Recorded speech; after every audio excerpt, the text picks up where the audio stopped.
Good evening. I'm John Kasich and live from Columbus, Ohio. There's a lot to cover during this hour. First, it's the middle of the night in the Middle East where are reports that the Israeli Air Force bombed the southern suburbs of the Lebanese capital. This following the heaviest day of bombing in the area since Israel launched its offensive on Wednesday.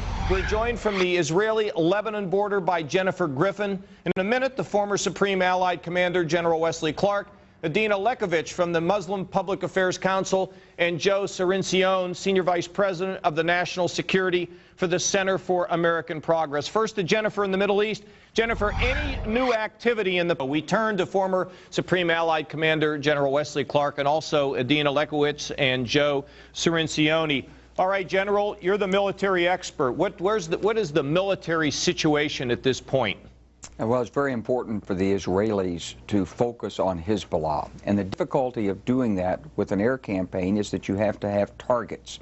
So apparently these buildings in South Beirut have been associated with Hezbollah. But how many more targets are there, and what's the Israeli process for generating these targets? The best way air campaigns work is to put special forces on the ground with target designators. If they can do that, this is a big opportunity for Israel to deal a very significant blow to Hezbollah. General, what do you think about the sophistication of the weapons that Hezbollah is using? As you know, they have a much longer range. Tell us about how you think they've upgraded these weapons.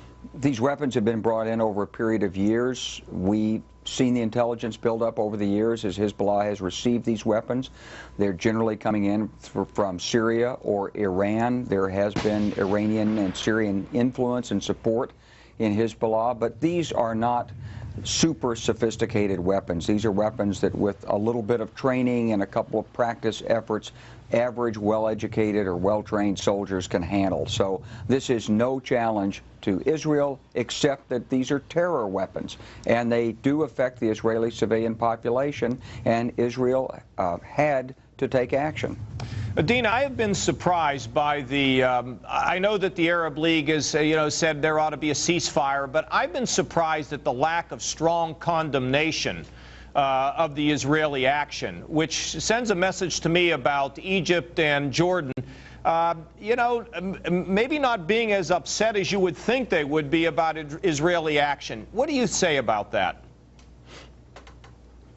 International bodies that are very upset by Israel's actions. And in fact, there are international leaders, including the EU, Russia, Great Britain, who have termed this a disproportionate act of war. And I think it's important that we realize that many international leaders, both in the Arab world and in other portions of the world, are looking for intervention, are looking for some sort of mechanism by which this violence can be halted, because it is claiming an inordinate amount of civilian lives, which matter to us primarily as Americans when we are thinking about the Winning Hearts and Minds campaign. If we do not step in, then we create more supporters for Hezbollah and Hamas and more enemies of the United States and others. All right, Joe, I don't agree with Edina on this at all. I've been frankly surprised at the fact that these governments have not, severely criticized Israel. It makes me wonder if perhaps the Iranians and the Syrians have made a very serious mistake by encouraging Hezbollah to engage this way. Your reaction?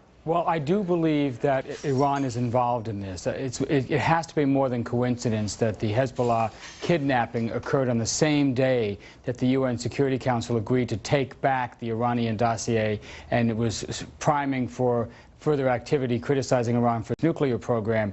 And that may be one of the reasons why Saudi Arabia and some of the other states have muted their view of this. Joe, we're going to have to hold you there. We're going to come back to all of you. I think it's related to the fact that they're not comfortable with a radical group like Hezbollah running wild in the Middle East either. But we'll continue with coverage of the Middle East crisis after this short break. And later here in America, you'll be shocked to learn who's behind the secret terror videos we've uncovered. It's unbelievable who did this. We're coming right back, folks. We continue with General Wesley Clark, Edina Lekovic, and Joe Cirincione. All right, General Clark, how does this thing settle down? You don't believe this is going to spiral out of control, but we got this situation. Where does this move? What do the Israelis want? What do the Iranians want now to get this situation over with? Well, the Israelis want their 2 captured soldiers back. Obviously, that's the first demand, but they'd like to take a real bite out of Hezbollah, if possible, deal it a significant blow, drive it away from the border with Israel, and even destroy it so that the Lebanese government can fulfill its responsibility of occupying the border area. But they'll settle, I think, as this unwinds for the release of the 2 soldiers. That's the end of Hezbollah's moral victory that it claims for having captured these 2 soldiers. Iran is going to want to de-escalate if they can do it in a way that doesn't destroy Hezbollah, because they got what they want. They got the distraction from the focus on the Iranian nuclear issue. They threw the G8 meeting into a turmoil, and they've stalled.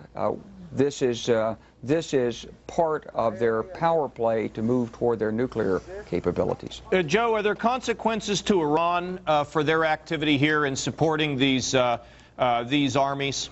It depends how the rest of it plays out. Remember, there was a crisis like this 4 years ago, and Iran actually played a very helpful role in April 2002, restraining